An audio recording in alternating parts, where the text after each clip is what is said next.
apalagi jemaat. Luar biasa. Perhatikan lagi dia mengatakan, seperti Bapa mengasihi aku, demikian aku mengasihi kamu. Bagaimana rupanya kasihnya itu? Ini perlu, karena nanti kita disuruh supaya kita saling mengasihi. Kasih seperti apa mesti jelas. Maka kita lihat di dalam ayatnya yang ke-13. Mari kita baca 13. 1, 2, 3, ya. Tidak ada kasih yang lebih besar daripada kasih seorang yang memberikan nyawanya untuk sahabat-sahabatnya. Inilah yang dikatakannya. Inilah kasihku. Bapa mengasihi aku setia sampai akhir. Kalian tidak pernah melihat Bapa mati, tetapi Bapa itu mengasihi sampai kesudahannya. Demikian juga aku mengasihimu sampai kesudahannya. Kalau kita mundur ke pasal 12, ada satu penelitian saya di sini yang mengejutkan. Pasal 12, kalau kita baca ayatnya yang ke-20 mundur ini, di sini kita lihat ada satu adegan yang oleh para ahli sering berbeda.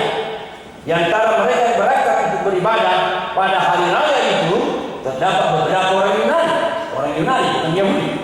Orang-orang itu pergi kepada Filipus, maksudnya orang Yunani itu pergi kepada Filipus yang berasal dari Betsaida dan Galilea. Lalu berkata kepadanya, Tuhan, kami ingin bertemu dengan Yesus. Ini menarik. Apa tujuannya bertemu dengan Yesus?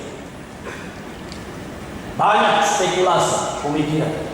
Salah satu yang saya pikirkan dalam penelitian saya, riset saya, tujuannya adalah ini berhubungan dengan Yohanes 11. Yohanes 11 dia membangkitkan Lazarus. Dan karena itu orang iri hati, maka dia 53.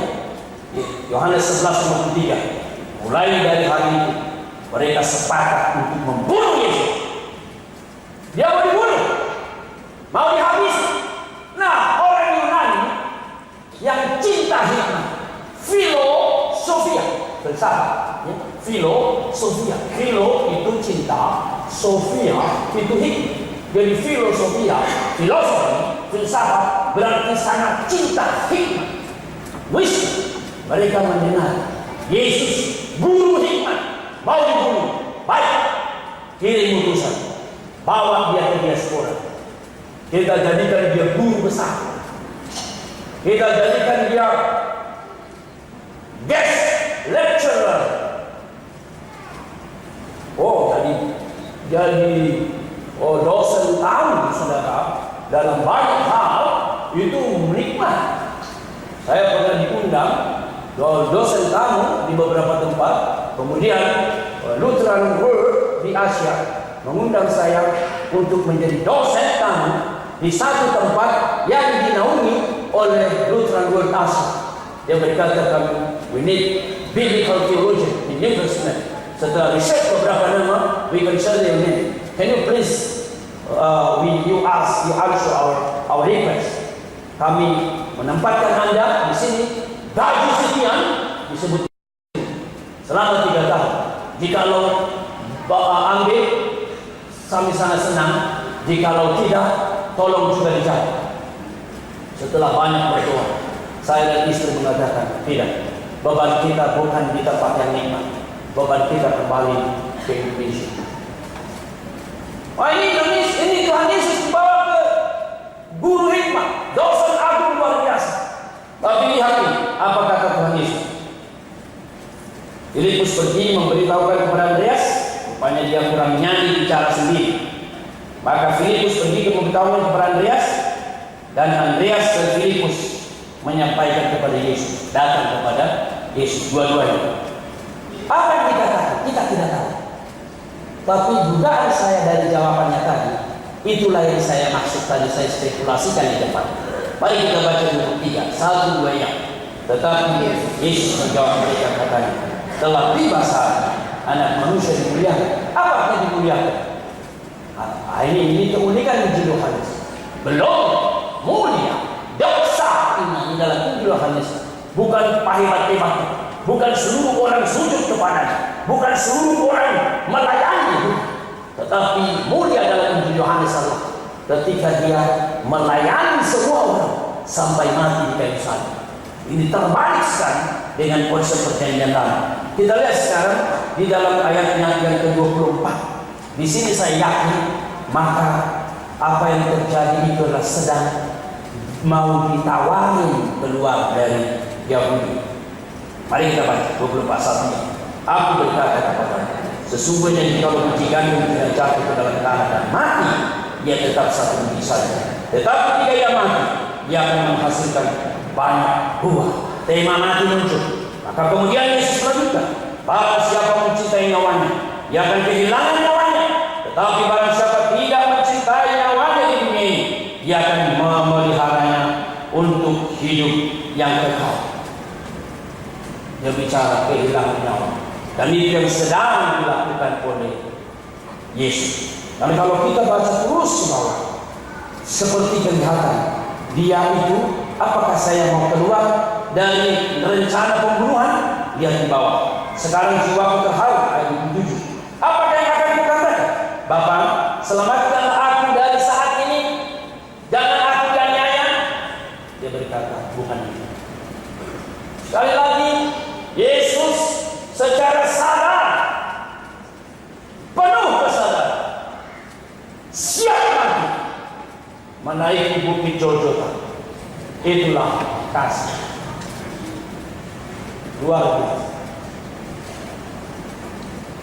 Sudah tiba saatnya anak manusia dipermuliakan. 12:23.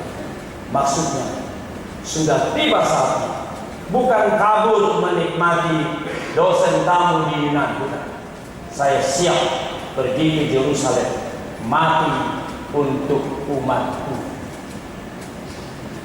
Saya kagum. Sampai sekarang umur 57 tahun, saya berkata, Tuhan, Engkau tahu, sejak saya lulus,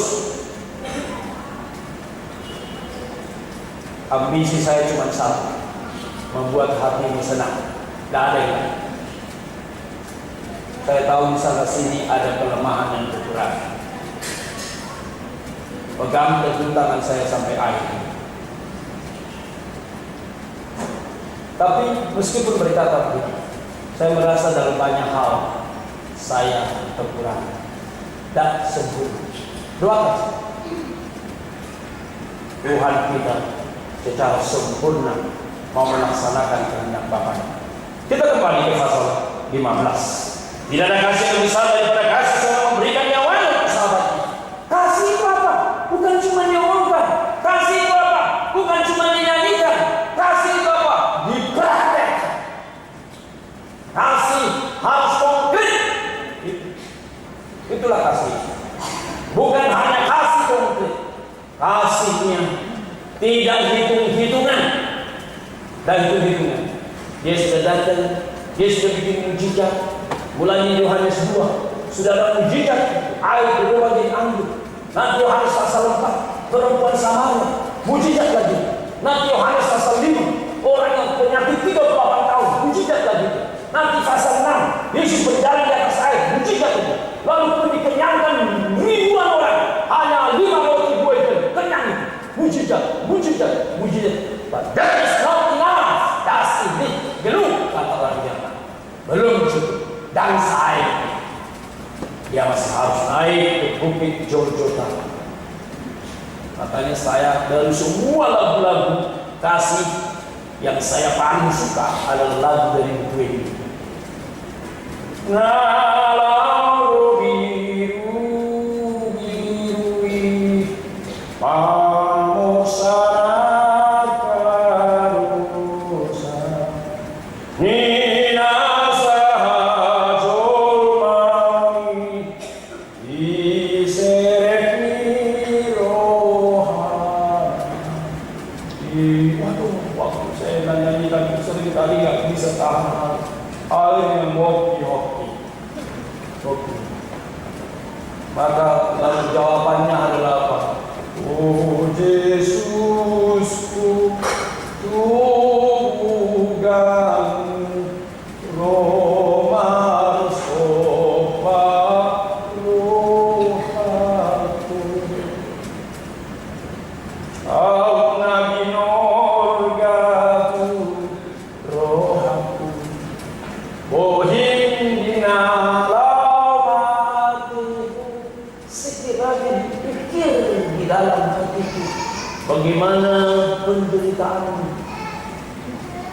Maafkan. Kalau begini memang saya jadi terharu.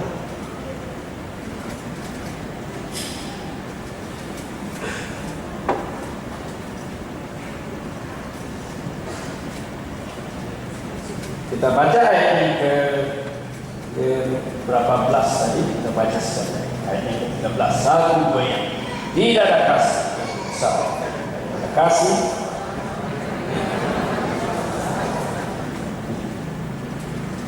Ketika bicara kasih,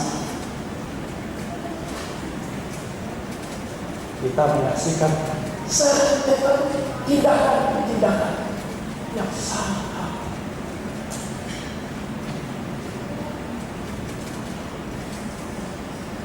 Saya memang merasa gereja terlalu jauh dari konsep ini. Gereja terlalu jauh, keluarga terlalu jauh. Sekiranya Bapak bisa mengasihi anak seperti ini, tidak ada anak yang terlalu nakal yang akhirnya hancur. Saya yakin. Tapi seringkali seorang bapak itu seperti mengasihi, tapi bukan mengasihi. Dia mungkin tersinggung, kemudian masuk lagi disiplin, dihajar babak belur itu anak. Atau juga dalam hubungan suami istri, orang tua anak, atau kakak beradik, begitu. Terutama di orang Batak, karena kita sangat kaya berekspresi. Maka kelihatan itu emosi sangat menonjol. Pasti mereka orang sampai ketemu di kuburan.